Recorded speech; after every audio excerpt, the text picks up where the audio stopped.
All the guns you'll be seeing today are available on solware.co.uk, based in Tamworth. Well, hello ladies and gentlemen, this is one of those guns that it seems to be everybody's been waiting for to come in to be tested. It's the Kral Puncher K. In the box you get the gun. As you can see, it's got an adjustable cheek piece on there. We get that. It doesn't come with the fitting on, I've done that myself. You'll get a little bit of a single shot tray there and a couple of sealing rings. I think they will be probably for the probe, and a very small Allen key in there. You've got your, if I can pop them out the bottom, your two 14 shot magazines, because this will be in 177, so two 14 shot magazines there. And the gun, you get your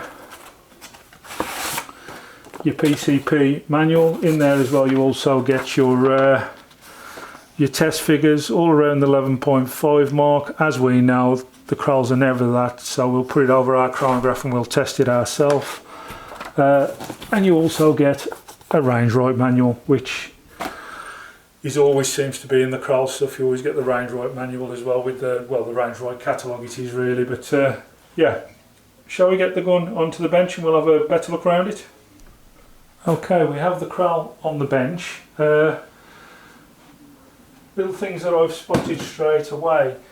You may notice that this is proper scratchy plastic. It's not the best at all, to be fair. It does look very, very cheap rate, I have to admit.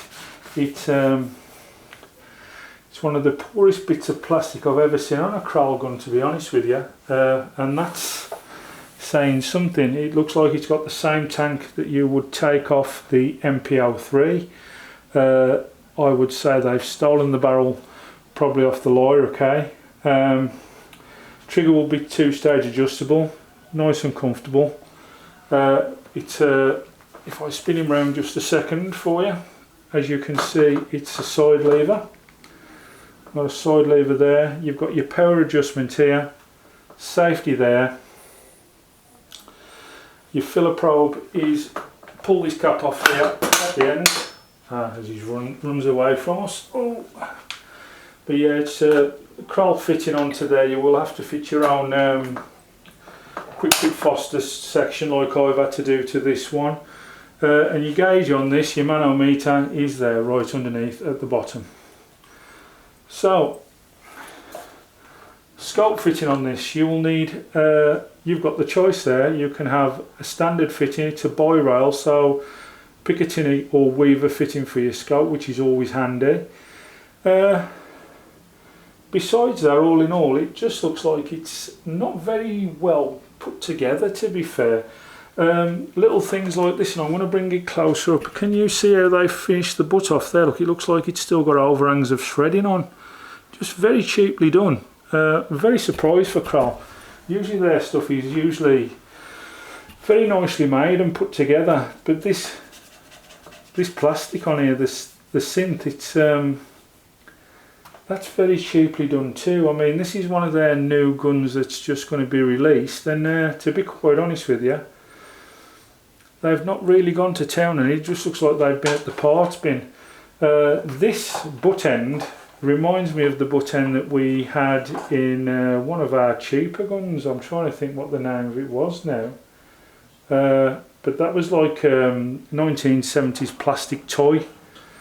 You know, 1970s toy plastic. It was very, very poor. But yeah, I'm really surprised. I'm just hoping that when we put it outside now and get it sort of done for pellet testing and everything else, that it does have, shall we say, a bit more about it than what it has in its looks. Because even all the recesses in here look quite cheap and tacky. You have got a Picatinny rail underneath should you wish to fit a bipod, but I've got to be honest with you, it's not a gun I've been overly impressed with. It does look really, really cheap. Now, if I'd have knew this was how cheap it looked in the synthetic, I would have probably gone for the walnut, and if I was you, I'd steer clear of the synthetic. It is very cheaply looking, very cheaply made. you're probably going to be better with a walnut if you're going to think of keeping on to this gun. But yeah, this has been the unboxing of the Kral Puncher K, and as far as it goes so far, I'm not very impressed. I'm just hoping that, as I say, when we get it out there on the range, it can perform better than it looks, because I mean, it's a nice little thing having this cheek piece here, but yeah, you can tell it's hollow as well, you know what I mean. It's not very well made. It's not very heavy. The weight there, as you can tell, is off the tank. If I try and balance it, I bet you the balance section is kind of what? That's too heavy. It's about there. Usually you would want the balance on the trigger really, but yeah, it's very heavy towards the front. All this is obviously thin, just hollow plastic. You can hear it's just hollow. But that's the unboxing of this. Let's have a see how it gets on when we put it through its pellet test, which will be the next video. See you all then. Bye bye now.